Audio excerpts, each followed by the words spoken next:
एकादशी व्रत की कथा बताई गई और हम एक निवेदन हर कथा में करते हैं, सब लोग बहुत ध्यान से सुने। वैष्णव यदि आप बने हैं तो 3 निष्ठाओं का पालन जरूर किया कीजिए। एक तो नाम जप निष्ठा, नाम जप जरूर करो। दूसरा तुलसी निष्ठा और तीसरा एकादशी निष्ठा। अभी वृंदावन में और कई जगहों पर बड़ा विवाद हो गया कई बातों को लेकर के। किसी संप्रदाय में तुलसी जी का ये भाव है, किसी में एकादशी का ये भाव है। हम आपसे पहले भी निवेदन कर चुके हैं, वृंदावन रस भूमि है। कौन सी भूमि है? बहुत ध्यान पूर्वक सुनिए सब लोग, मेरी ओर देखिएगा। वृंदावन रस भूमि है। वृंदावन में रस की प्रधानता ज्यादा है। वहां कई बार नियमों का पालन प्रधान नहीं होता है। और रस की भूमि का मतलब प्रेम की भूमि, और प्रेम जहां होता है वहां नियम टूटते ही हैं, नियम कई बार विपरीत होते ही हैं। इस बात को लोग समझ नहीं पा रहे हैं। पूरे भारत में वेदों की बातें प्रधान मानी जाती हैं, शास्त्रों की बातें प्रधान मानी जाती हैं, और उन्हीं के आधार पर ही व्यक्ति का नियम, साधक का नियम बनाया जाता है। पर वृंदावन प्रेमियों की भूमि है। वहां साधक नहीं होते, वहां साधु नहीं होते, वहां संत नहीं होते, वहां प्रेमी होते हैं। और प्रेमियों में कई जगह नियम नहीं होता। अभी तो आपको थोड़ा थोड़ा पता चल रहा है। वृंदावन की कई रस भीतियों की, नीतियों की बात आप सुनेंगे तो आप कहेंगे ये भी होता है। अब बिहारी जी में आप सब लोग जाते हैं जन्माष्टमी के दिन। उस दिन ठाकुर जी का सुंदर उत्सव होता है। मंगला आरती जन्माष्टमी के दिन होती है बिहारी जी की। पर एक बात बिल्कुल स्पष्ट रूप से समझिएगा, हरिदास संप्रदाय में जन्माष्टमी नहीं मनाई जाती। वहां जन्माष्टमी के दिन आचार्य उत्सव मनाया जाता है। स्थान के हरिदास परंपरा के कोई आचार्य उसी दिन प्रकट हुए, उनका उत्सव प्रधान माना जाता है। वहां पर श्री कृष्ण जन्माष्टमी प्रधान नहीं है। आप कहोगे वृंदावन में बिहारी जी में ही कृष्ण जन्माष्टमी प्रधान नहीं है। अब आप हरिदास परंपरा में जाएंगे तो हरिदास परंपरा में स्पष्ट कहते हैं, सब लोग इधर देखो, बहुत ध्यान से सुनो। हमारे नित्य किशोर अजन्मा। हरिदास परंपरा का नियम क्या है कि हमारे ठाकुर जी अजन्मा हैं, उनका कभी जन्म ही नहीं होता। आप कहो तो फिर कृष्ण जन्माष्टमी ये सब क्या है? बोले जो लोग ठाकुर जी को जानते नहीं, उनको जनाने के लिए वही हमारे नित्य किशोर जन्म लेकर के उनके लिए आए। हमारे लिए तो अजन्मा ही है। अब इस रस बीथी को आप नहीं समझ पाओगे, अलग ही है। हरिदास परंपरा में राधाष्टमी नहीं मनाई जाती। राधाष्टमी के दिन स्वामी श्री हरिदास जी प्रकट हुए थे, उनका उत्सव मनाया जाता है। ग्रहण होता है। पूरे विश्व में ग्रहण काल में कोई भोजन नहीं करता। ग्रहण में भोजन बनाना नहीं चाहिए, ग्रहण में भोजन करना नहीं चाहिए, ग्रहण में सोना नहीं चाहिए। सारे नियम बताए जाते हैं शास्त्रों में। तटीय स्थान में और हमारे हरिदास परंपरा में आप चले जाओ तो वहां ग्रहण के काल में तो भंडारा होता है। एक बार की बात है कि कोई साधक बाहर से जा रहे थे और ग्रहण का समय वृंदावन की परिक्रमा लगा रहे थे। सूर्य ग्रहण पड़ रहा था, और सूर्य ग्रहण जब पड़ता है तो एक क्षण के लिए सूर्य अंतर ध्यान होते हैं। तो सूर्य ग्रहण का समय था, कोई साधक परिक्रमा लगा रहे थे वृंदावन की, और जैसे ही ग्रहण प्रारंभ हुआ तभी उन्होंने देखा कि बड़ी जय जयकार बोल रही है। भैया कहां से? तटीय स्थान में भीतर जाके देखा तो वहां तो पूड़ियां चल रही हैं, सब बढ़िया खीर उड़ा रहे हैं।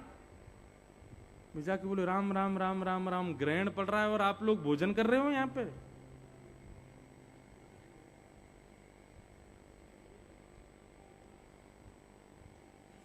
तटीय स्थान के साधक बोले भैया तुम यार रस को नहीं समझ पाओगे। तुम्हारे लिए चंद्र ग्रहण है, तुम्हारे लिए सूर्य ग्रहण है, हमारे लिए तो ये चंद्र और सूर्य भी श्री ठाकुर जी और किशोरी जी के रूप हैं। जब ग्रहण पड़े तो हम तो ये माने कि आज भैया श्याम सुंदर और किशोरी जी को मिलन है रहे हो, वही के लिए हम लोग तो यहाँ तो भंडारों पा रहे हैं, उसके पद भी हैं। चंद्र ग्रहण पे वे लोग ऐसा माने कि चंद्रमा कौन है, बोले साक्षात हमारी किशोरी जी हैं। और ग्रहण पड़ते चंद्रमा अदृश्य हुआ, बोले अदृश्य नहीं हुआ, ग्रहण नहीं हुआ, श्याम सुंदर सामने आ गए, सामने आके आलिंगन कर लिया किशोरी जी को। अब इस रस बीथी को आप कैसे समझ पाओगे? हमारे वृंदावन की रस परंपरा, रस चर्चा, उसको बहुत गोपनीय रखा गया। हमारी गलती है, हम लोगों ने, व्यास परंपरा ने अभी व्यास मंचों से बहुत कहना शुरू कर दिया है। हम ये विचार नहीं करते कि भाई जितने लोग दिख रहे हैं सब योग्य हैं, पर इनमें कोई अयोग्य भी तो बैठा होगा। इसलिए मंचों से चर्चा होनी चाहिए, पर इतनी अंतरंग चर्चा ठाकुर जी की नहीं सुनानी चाहिए। अब वही हो रहा है, पूरे वृंदावन में विवाद चल रहा है, लोग उस पर प्रश्न उठा रहे हैं, ये कैसे कर दिया आप, ये कैसे हो जाता है ये। अरे भाई, कईयों की परंपरा है, उस परंपरा को आप नहीं समझ पाओगे।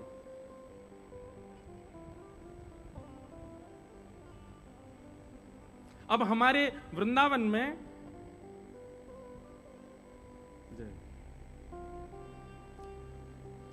एकादशी नहीं रखते कई परंपरा के लोग, एकादशी का नियम ही नहीं है, वहां पे रखना ही नहीं है एकादशी।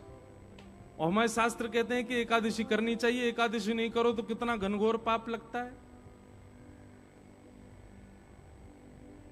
बहुत सावधानी से सुनो सब लोग, बोलो वृंदावन बिहारी लाल की। इधर देखो सब लोग, यहां देखो, 2 दिन और देख लो हैं, फिर कहीं देखियो।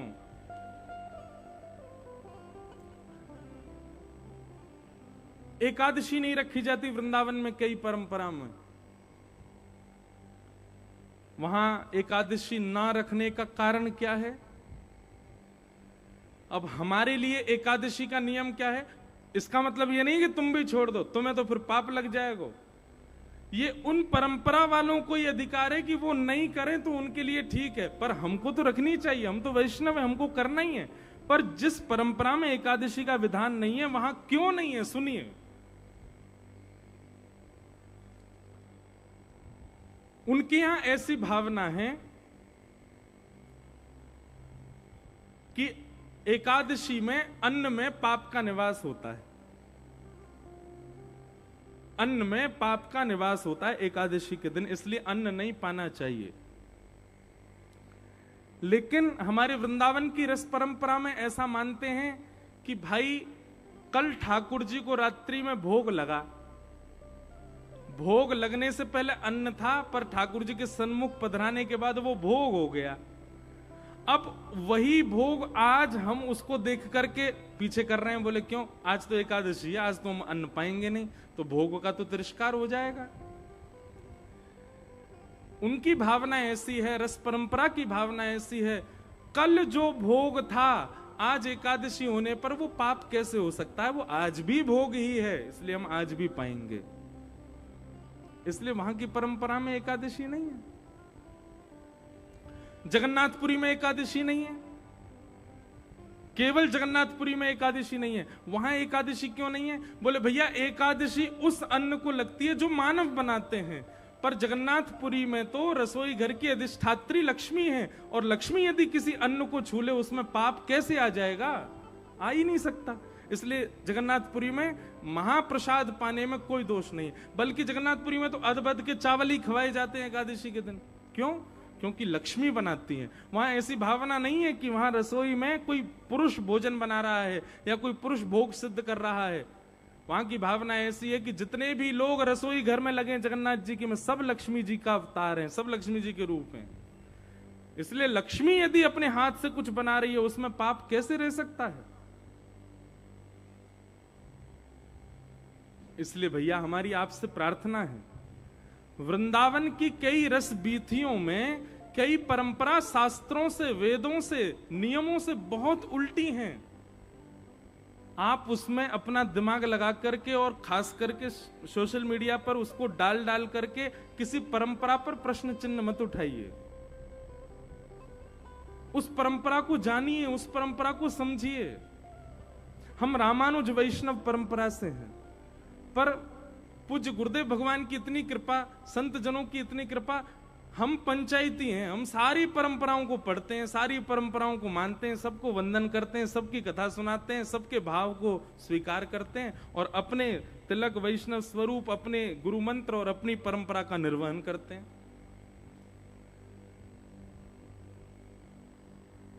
इसलिए भैया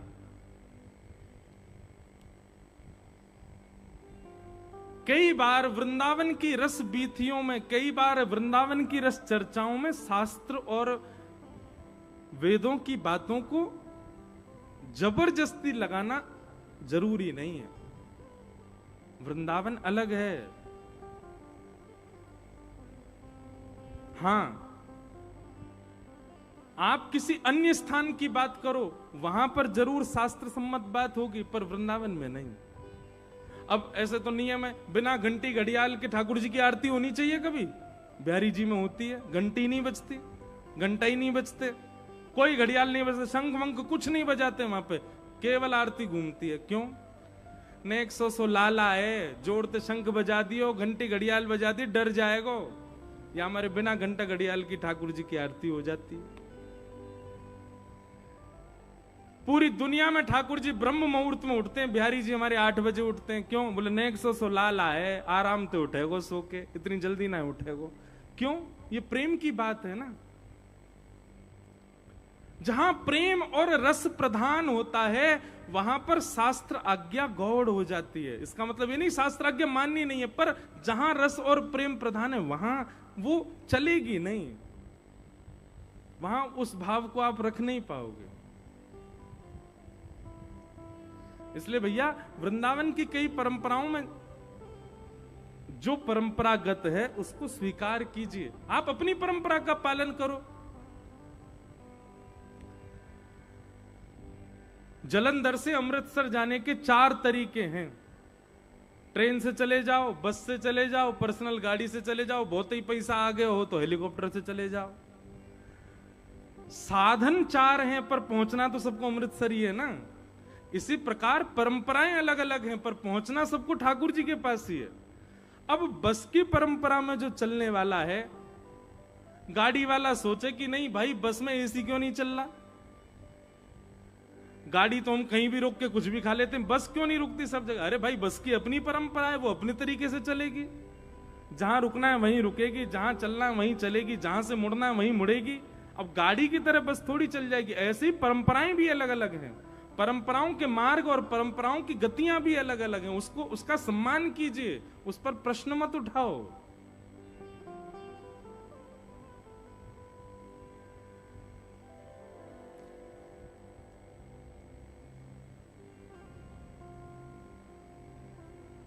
वृंदावन की रस परंपरा को समझना बहुत मुश्किल है बंधुओं। इसीलिए हमारे यहां कहते हैं प्रेम को प्रमुख यही वृंदावन धाम, प्रेम ही ते पायो श्याम रसिया ने नाम, याए जाने कहां गंवार।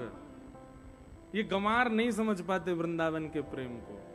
प्रेम नदिया की सदा उल्टी बहे। अब हमारे वृंदावन शतक में कहते हैं कि वृंदावन में यदि कोई आपका बहुत सम्मान करे, वृंदावन में यदि कोई आपसे बहुत प्यार से बात करे, तो यूं समझ जाना जरूर आपने कोई पाप किया है।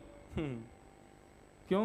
बोले वृंदावन में तो तब जानो जब गारी पड़े, वृंदावन में तो श्रेष्ठ तब जानो जब कोई तुम्हें कोहनी मार दे, वृंदावन में तो श्रेष्ठ तब जानो तुम्हारे पीछे कोई डंडा लेके भागे, दारी के 2-4 गारी देवे तब समझो हाँ भैया जिस वृंदावन में ठाकुर जी में गारी पड़ी वह वृंदावन में हम में गारी ना पड़ी तो फिर हमने कहा कियो।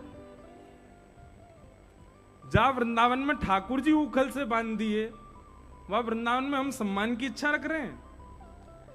जा वृंदावन में छड़ी लेकर के यशोदा मैया लाला के पीछे दौड़ रही है, वह वृंदावन में हम चाह रहे हैं कि हमको सब लोग महाराज जी कह के बुलावे। सम्मानम कलयाति घोर गरलम नीचपुमानम सुधा श्री राधा मुरली रवो ब्रज सके वृंदावनम मात्यज। वृंदावन में सम्मान नहीं, वृंदावन में तो यूं सोचो कोई ब्रजवासी ने हमको गारी दे दे, इसका मतलब ये नहीं कोई तो हाथ जोड़कर ने गारी दे दो हमको, नहीं, कछु ऐसो कर जाओ कि तुम में गारी पड़े।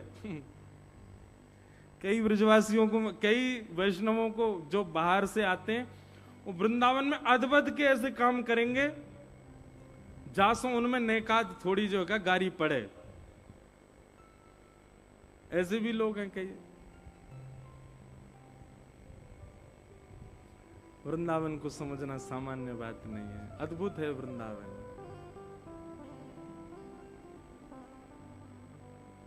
सम्मानम कलयाति घोर गरलम नीचप्पमानम सुधा श्री राधा मुरली वरवो ब्रज सखे वृंदावनम मात्यज।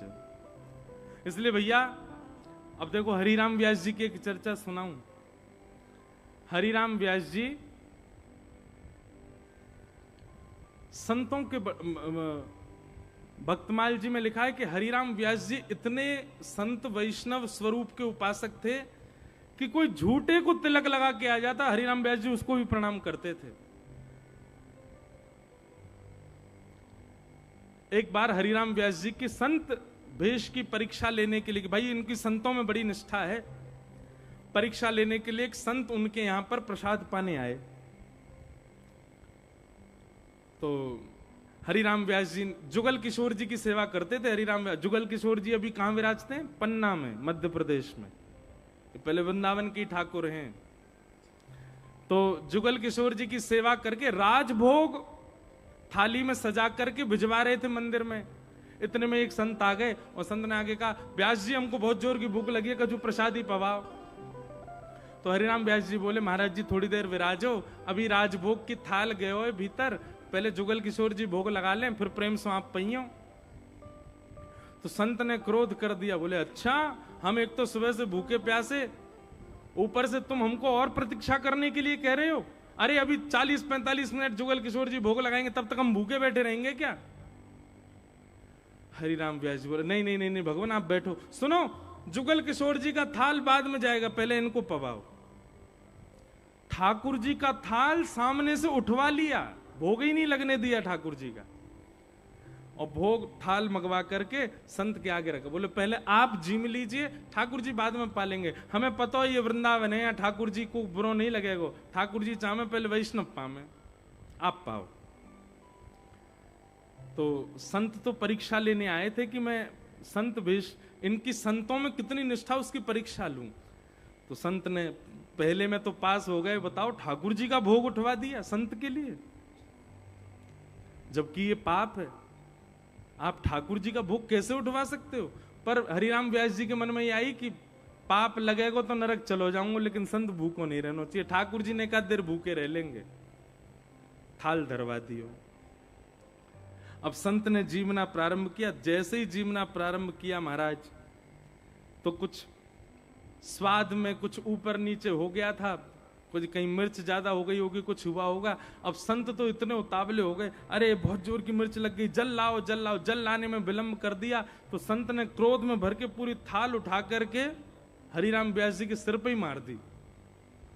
हरिराम व्यास जी खीर पकौड़ी कढ़ी पूड़ी आदि सब में सन गए, और पूरे ऊपर से नीचे तक जब सन गए तो नेत्रों से अश्रुपात करते करते और संत चरण में गिर करके बोले, धन्य भाग, मैंने तो सुनी थी भैया कि संत बड़े कृपालु, पर आज तो देख लियो मैंने।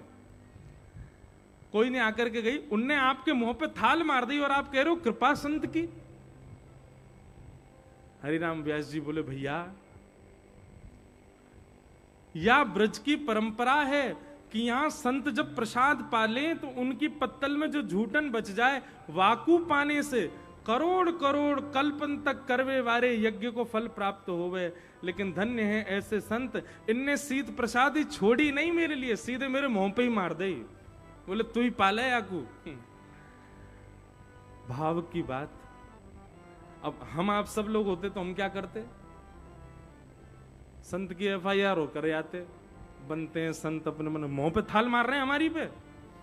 लेकिन हरिराम व्यास जी का भाव क्या है? बोले शीत प्रसादी छोड़ी नहीं, मेरे मुंह में पधरा दी इन्होंने। धन्य है ऐसे संतन को। संत के तो महाराज वो तो परीक्षा लेने आए थे, तुरंत उन्होंने हृदय से लगाया और हृदय से लगा करके कहा, बोले भैया जुगल किशोर जी के दर्शन कराओ।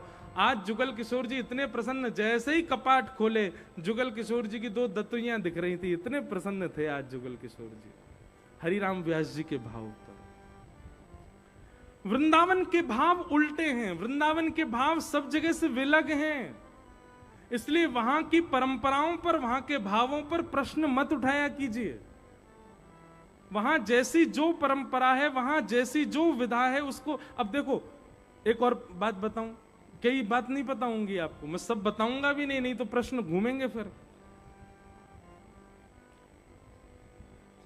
राधा वल्लभ जी में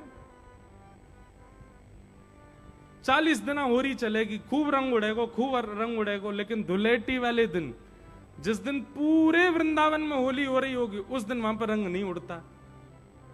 ठाकुर जी बिल्कुल नीट एंड क्लीन व्हाइट वस्त्र में खड़े होंगे, एक रंग की बौछार नहीं उड़ा सकते आप, निषेध है।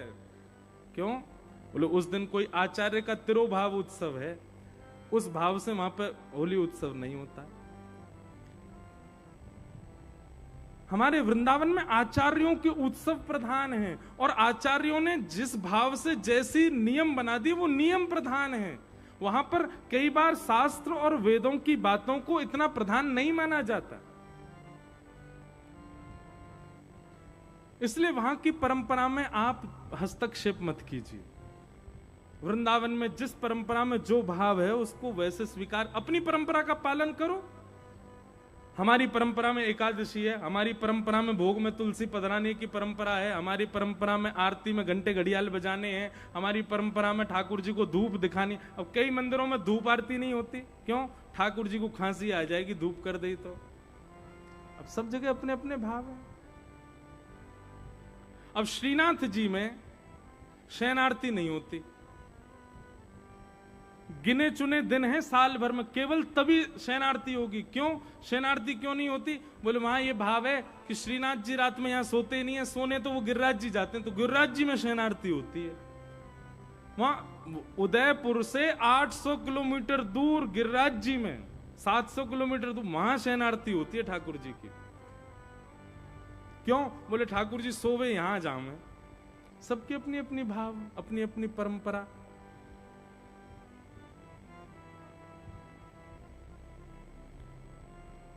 इसलिए भैया उनमें ज्यादा हस्तक्षेप मत करो। आजकल मुझे सुनाई दिया कुछ ऐसा कि किसी परंपरा पर सब लोग प्रश्न उठा रहे हैं, ऐसा कैसे हो गया, ये कैसे हो सकता है। अरे भैया ये वृंदावन है, वृंदावन प्रेम का प्रधान है। हम अपनी परंपरा का पालन करें, पर वहां की जो निज परंपरा, वृंदावन की रस परंपरा है, उस पर आप हस्तक्षेप मत करो। वहां है ऐसा तो वहां होने दीजिए।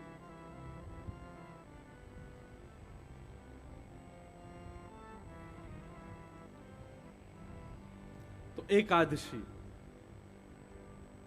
अब कंठी माला पहनना सब परंपराओं में अनिवार्य है, पर कई परंपरा में ऐसी भावना है कि कंठी माला स्नान करते समय मत पहनो। क्यों? बोले आप स्नान करते हैं तो तुलसी जी का जल पैरों में जाता। अब उनकी भावना देखो तो वो भी सही है, पर कई परंपराओं में कैसी भावना है, बोले कंठी माला गले में हो और तब आप स्नान करो, तो कंठी से स्पर्श करती जल जो है वो गंगा से भी पवित्र हो जाता है, वो यमुना जी से भी पवित्र होता है, और उस जल का जब तन पर स्पर्श जाता है तो हम अत्यंत पवित्र हो जाते हैं। उस परंपरा में वो बात सही है। आप असमंजस में मत पड़ो भाई। किसी के घर में भिंडी नहीं बनती तो जबरदस्ती तुम क्यों बनवा रहे हो? सबकी अपनी अपनी परंपराएं, करने दो।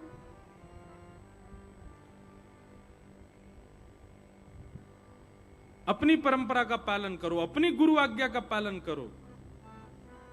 और तुम्हारे कोई गुरु नहीं है तो फिर जल्दी ढूंढो कोई गुरु। अच्छे गुरु जीवन में होने चाहिए, एक पथ प्रदर्शक होने चाहिए। एक ठौर पकड़ के रखो, एक परंपरा में रहो। तो 3 निष्ठा वैष्णव के जीवन में होनी चाहिए। पहली नाम जप, दूसरी एकादशी, और तीसरी तुलसी। अब एकादशी निष्ठा देखो, श्री नामदेव जी महाराज ऐसी एकादशी रखते थे। नामदेव जी का नियम कैसा था पता है? वो खुद तो एकादशी रखते थे, और उनके आगे दिखने वाला कोई भी उनको दिख जाता, जो एकादशी नहीं रखता, जबरदस्ती उसके मुंह पे ही खड़े हो जाते, बोले तेरी भी करवाऊंगा आज, जब तक द्वादशी नहीं लग जाए कुछ खाने नहीं दूंगा। ऐसे थे नामदेव जी महाराज। तो एक बार ठाकुर जी उनकी परीक्षा लेने के लिए एक दीनहीन से ब्राह्मण बन के चले गए, और द्वार पर जाकर के भगवान धड़ाम से गिरे, एक ब्राह्मण बन के गए। नामदेव जी दौड़ कर गए, ओहो ब्राह्मण देवता है, ब्राह्मण देवता, भगवान क्या हो गया, जल्दी उनको बैठाया, चरण मलने लगे। तो ब्राह्मण के रूप में भगवान बोले, मैं बहुत भूखा हूं नामदेव जी, मुझे बहुत दिन से भूख लगी है, कुछ पाया नहीं है, बहुत लंबा चल के आया हूं, मुझे जल्दी कुछ पवा दो। नामदेव जी बोले, आज तो एकादशी है, एकादशी के दिन तो कुछ नहीं पाते। भगवान बोले, एकादशी एकादशी तुम लोग करो भैया, मेरे को काय करवाओ, मुझको जल्दी कुछ पवा दो। नामदेव जी बोले, क्षमा करें, आप चाहो तो दूध पी लीजिए, आप चाहो तो केला खा लो, आप चाहो तो सेब खा लो, फल खा लो, पर अन्न नहीं।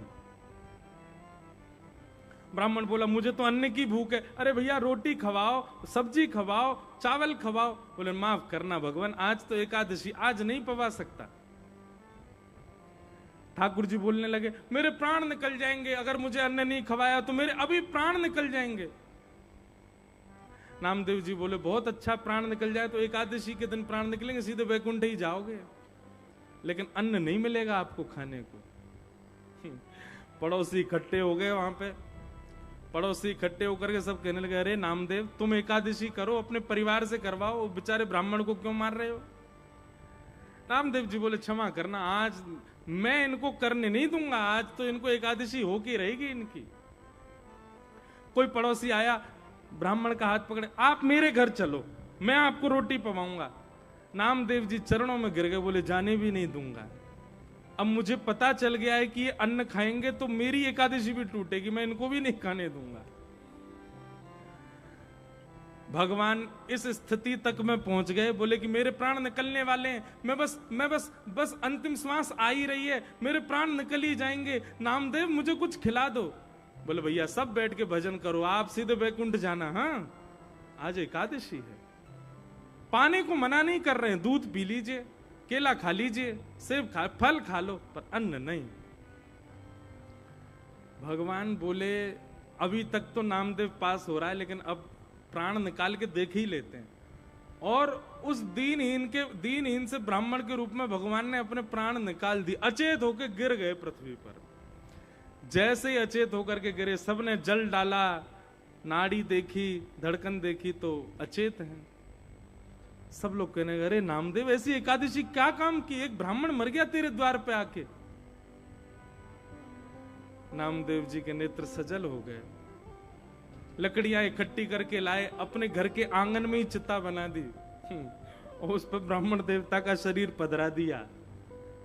ठाकुर जी मनी मन सोच रहे हैं, अरे ये तो इस पर कोई फर्क नहीं पड़ रहा है। लेकिन अंत तो गत्वा नामदेव जी बोले, भैया मेरी वजह से एक ब्राह्मण ने एकादशी के दिन प्राण त्यागे, इसलिए मैं भी इनके साथ जीवित समाधि लूंगा। और नामदेव जी भी चिता पर बैठ गए। जैसे ही अग्नि प्रज्वलित करी महाराज, तुरंत ब्राह्मण के रूप में श्री पंडरीनाथ भगवान प्रकट हो गए। प्रकट होकर के नामदेव जी को हृदय से लगा लिया, और हृदय से लगा के बोले, मैं तो परीक्षा ले रहा था तुम्हारी एकादशी निष्ठा की।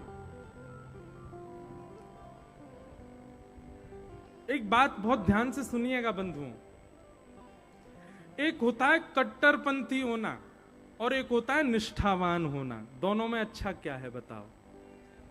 निष्ठावान। निष्ठा होना, उसको कट्टरपंथी नहीं कहते। जैसे कई लोग अपने नियम के प्रति बड़े कट्टर होते हैं और वो अपनी कट्टरता में नामदेव जी जैसे बन जाते हैं। नामदेव जी कट्टर थे एकादशी के प्रति, पर उनकी कट्टरता कैसी थी? दूध पी लीजिए, चरणों में गिर गिर के कह रहे हैं, आप फल पा लीजिए, बड़ी प्रसन्न मुद्रा में कह रहे हैं। कोई जबरदस्ती क्रोध में नहीं भर गए कि भाई ये नियम तोड़ दिया, तुमको पाप लगेगा, नरक जाना पड़ेगा, ये नरक जाना पड़ेगा, पाप लगेगा, ऐसा हो जाएगा। ये कट्टर लोग बोलते हैं। निष्ठावान व्यक्ति तो चरण में गिर करके कैसे भी नियम का पालन करवाएगा। निष्ठावान बनिए अपनी परंपरा के लिए, अपने हिंदू वैदिक सनातन धर्म के लिए, अपने जिस गुरु परंपरा में हो उसके लिए निष्ठावान रहो, कट्टरवान नहीं कि जबरदस्ती किसी को पकड़ करके आप उसके लिए वो करवाओ और उसको गुमराह करके, उसको अनर्गल बातें बता करके उसके पंथ से उसको दूषित कर दो। ये कट्टरपंथी होना तो महापाप है। आजकल कई जगह हो रहा है, पंजाब में भी हो रहा है। उनके स्वयं के धर्म का रूप तो बहुत गंदा दिखा देते हैं और फिर दूसरा बहुत अच्छा दिखाते हैं। इस तरफ आ जाओ, ये बहुत अच्छा है। बोले भाले लोग धन के लोभ में, आदि आदि लोभ में अपने उसको छोड़ के चले जाते हैं। इस प्रकार की क्रिया करने वाले लोगों के लिए नरक में बैठे हैं यमराज जी। निष्ठावान रहो। कट्टरपंथी ने, निष्ठावान व्यक्ति चरण में पड़ा रहेगा, अपने निष्ठा का पालन करेगा, किसी अन्य से करवाने का प्रयास अगर उसकी इच्छा होगी तो करवाएगा, नहीं तो नहीं। निष्ठावान बनो अपने धर्म के प्रति, गुरु के प्रति, अपने भावों के प्रति, कट्टर नहीं। तो 3 निष्ठा जीवन में लाइए, नाम जप, तुलसी और एकादशी। 3 निष्ठाओं का पालन करो। और अब यहां से आगे भागवत में रास पंचाध्याय शुरू होता है। सब लोग बिल्कुल मेरुदंड सीधा करके बैठो अपना और बहुत ध्यान पूर्वक सुनिएगा। देखो कैसे सब सो गए थे, मानो ऐसा लगा फसल सो गई थी, खड़ी हो गई फिर से। बोलो वृंदावन बिहारी लाल की। अब हम रास की कथा में प्रवेश कर रहे हैं। रास पर भी बहुत प्रश्न चिन्ह उठाते हैं लोग। भगवान ने रास विहार किया महाराज, इतनी सारी गोपियों के संग किया, हम 2-4 के संग ही करके देख लें। व्यक्ति कितना कितना कितना नीच हो जाता है कई बार। मतलब भगवान की लीलाओं से तुलना करके अपने सुख को भोगना चाहता है। महादेव भी तो पी लेते थे, हम भी भांग पी लिया करें तो क्या हो जाएगा। कहां लिखा महादेव ने भांग पी? हां ये जरूर लिखा है कि महादेव ने विष पिया था।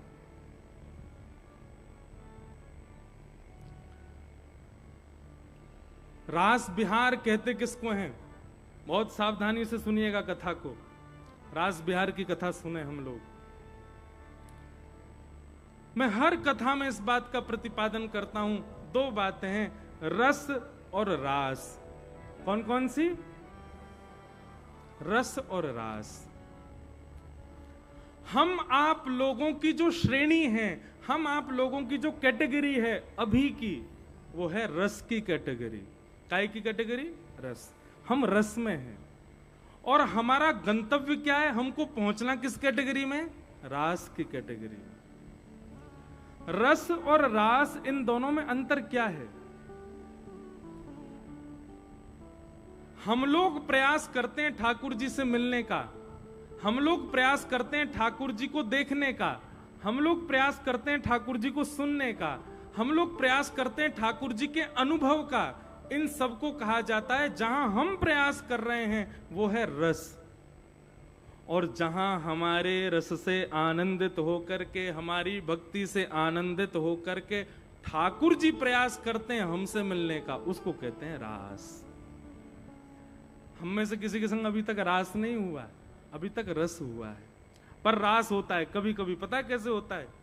जैसे वृंदावन जाओ और वृंदावन बिहारी जी, यहां जलंधर से निकलते ही मन में विचार कर लो, कल मैं जब वृंदावन बिहारी जी के दर्शन करने जाऊंगा तो बिहारी जी लाल पोशाक में हों, गले में सुंदर वैजंती माला पहनी हो, सिर पर सुंदर पंच मोर पिच्छ का सुंदर मुकुट धारण किया हो, कानों में मकराकृत कुंडल हो, और मैं मंदिर के इस कोने से देखूंगा। वो सारा विजुअलाइजेशन पहले ही सोच लो।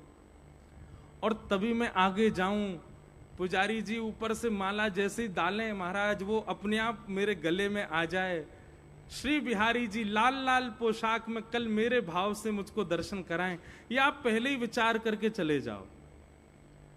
और फिर प्रतीक्षा करो। मंदिर में एक एक कदम जब आप भीतर प्रवेश करोगे तो जैसा आपने विचार किया वैसा अगर आपको दिख गया, तो जाते ही आपने देखा कि श्री बिहारी जी लाल पोशाक में विराज रहे हैं, गले में बढ़िया वैजंती माला पहनी है, पंच मोर पिच्छ का मुकुट धारण किया है, आप एक कोने में खड़े हैं, वही कोना है जिससे आपने विचार किया था, वहीं से बिहारी जी दिख रहे हैं। तभी पुजारी जी ने आकर के सुंदर माला पधराई और वो माला आकर के गले में पड़ गई। अगर इतना सब कुछ हो गया ना तो समझ जाना आपके संग रास हुआ है। और लेकिन एक बात मेरी सुनो, कम से कम 10 बातें सोच के जाना, 10 की 10 पूरी हो गई तो फिर एक ही चीज होगी, क्या वहीं प्राण चले जाएंगे, फिर वापस नहीं आ पाओगे।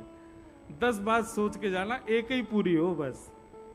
क्योंकि अगर 10 पूरी हो गई, जैसा आपने विचार किया वैसा ही हो गया, तो ये समझ लो पूर्ण रास हो गया।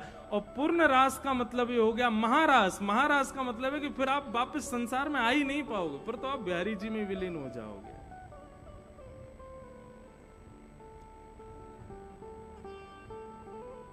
रस और रास, जहां आप प्रयास करते हो ठाकुर जी से मिलने का, वो रस है, और जब ठाकुर जी प्रयास करते हैं आपसे मिलने का, वो रास है। अभी हम रस की स्थिति में हैं, हमें रास की स्थिति में पहुंचना है, हमें रास के भाव में जाना है।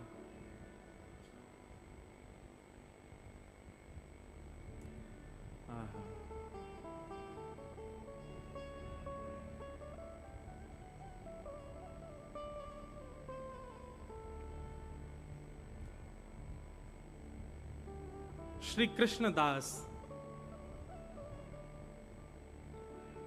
भगवान के अष्ट सखाओं में एक सखा। कृष्णदास जी का ऐसा स्वभाव स्वरूप था कि इनको कोई भी चीज अच्छी लगती थी तो मन में भाव आता था कि ये मेरे ठाकुर जी को मिलनी चाहिए। एक बार आपको कहीं जलेबी बनती हुई बढ़िया लग गई, और जलेबी बनती हुई देख के आपने मन में विचार किया कि ये तो ठाकुर जी की सेवा में जानी चाहिए। आपने आकर के ये विचार किया ही था कि जलेबी का भोग लगाएंगे, कल पूरी सामग्री सिद्ध करेंगे, ठाकुर जी को जलेबी का भोग पधराना है। आप जैसे ही श्रीनाथ जी का दर्शन करने आए तो कपाट थे, कपाट जैसे ही खुले, अभी जलेबी बनाई नहीं, अगले दिन बनानी है, पर एक दिन पहले ही बस मन में सोचा था कल जलेबी का भोग लगाएंगे, और आज जैसे ही दर्शन करने गए, कपाट जैसे ही खुले तो श्रीनाथ जी सामने खड़े हैं, आरती हो रही है, और उनकी उठी हुई भुजा के ऊपर ही जलेबी धरी है। ठाकुर जी ने स्वीकार कर लिया, ये रास है। एक बार की बड़ी सुंदर लीला, कृष्णदास जी को मंदिर अधिकारी जी ने कहा कि सुनो भाई, अभी ऋतु फल, जैसे एक सेवा का नियम होता है, ऋतु बदलते उस ऋतु का जो नया फल आता है मार्केट में, ठाकुर जी को भोग लगाना चाहिए। जैसे आम का सीजन आता है, सीताफल का सीजन आता है, कई ऋतु फल होते हैं, उनके ऋतुओं में जैसे तरबूज का, खरबूज का सीजन आता है। बहुत ध्यान से सुनना, तरबूज फल का समय आया तो अधिकारी जी ने कहा भैया गर्मी को समय, तरबूज आ गए होंगे मंडी में, जाओ जाकर के सबसे पहले तरबूज जो मंडी में आवेगो वो ठाकुर जी की सेवा के लिए लाओ। कहीं दुनिया के लोग खरीद ले जाएं, फिर बच्चों कुछ ठाकुर जी की सेवा में आवेगो तो भैया ठाकुर जी प्रेम से पाएंगे नहीं, भोग सबसे पहले ठाकुर जी को लगना चाहिए। तो कृष्णदास जी सुबह ही सुबह दौड़ करके मंडी पहुंच गए। बहुत ध्यान से सुनिए, जैसे ही पहुंचे तो महाराज यहां राजा ने भी अपने सैनिक भेजे, बोले ऋतुफल तरबूज लेके आओ, राजा को भोग लगेगा, राजा पाएगा। जैसे ही मंडी में ढकेल पे सुंदर फल सजाए तो फल की दुकान खुलते ही यहां पे उसी समय तो कृष्णदास जी का आना हुआ, उसी समय राजा के सिपाही आए और दोनों ने जाके एक संग कही, हाँ भैया तरबूज का भाव से दिए हैं। दुकानदार ने कही भैया पहले एक ले लो। कृष्णदास जी बोले पहले हम लेंगे, हम मंदिर से आए हैं, ठाकुर जी के भोग के लिए चाहिए। सिपाही बोले हम भी राजा के सिपाही हैं, पहले सिपाही के, हम राजा के यहाँ जाएगा फल। कृष्णदास जी बोले नहीं नहीं पहले ठाकुर जी को। सिपाही बोले नहीं पहले राजा को जाएगा। सामने खड़ो दुकानदार, बोलो भैया लड़ो मत, एक काम करें, बोले कहा, बोले जो मुझको ज्यादा धन दे देगो वो ले जाओ। कृष्णदास जी बोले तुम बताओ कितने का है? बोले 1 रुपया का है। सिपाही बोले हम 1 रुपया 50 पैसा देंगे, हमको दो। कृष्णदास जी बोले हम 2 रुपया देंगे, हमको दो। सिपाही बोले हम 5 रुपया देंगे, हमको दो। कृष्णदास जी बोले हम 10 रुपया, अच्छा जेब में रख के लाए थे केवल 5 ही रुपया, लेकिन बोले 10 रुपया का दे दो। सिपाही बोले हम भी राजा के यहां से आए, 15 रुपए में दो।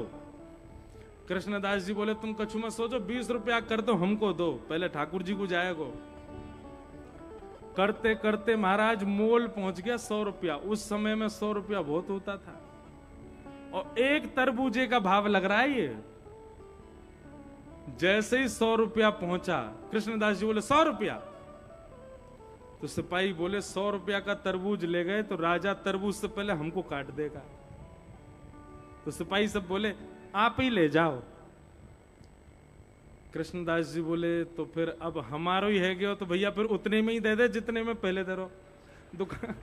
दुकानदार बोलो नहीं नहीं नहीं, अब तो 100 रुपए में ही लेना पड़ेगा।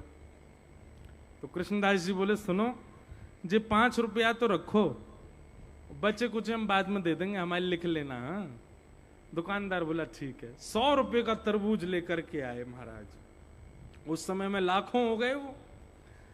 ला करके सुंदर रसोई घर में पधरा दिया और मंदिर के अधिकारी जी को लिख करके दे दिया, भैया इतने का तरबूज लाए हैं। अधिकारी जी ने डांटा भी, और इतना महंगा क्यों लाए? बोले सिपाहियों से हमारी भिड़न हो गई, हमने भी सोच ली, बोले राजा थोड़ी पावेगा, ऋतुफल सबसे पहले हमारे श्रीनाथ जी पाएंगे। 100 रुपया को आए हो।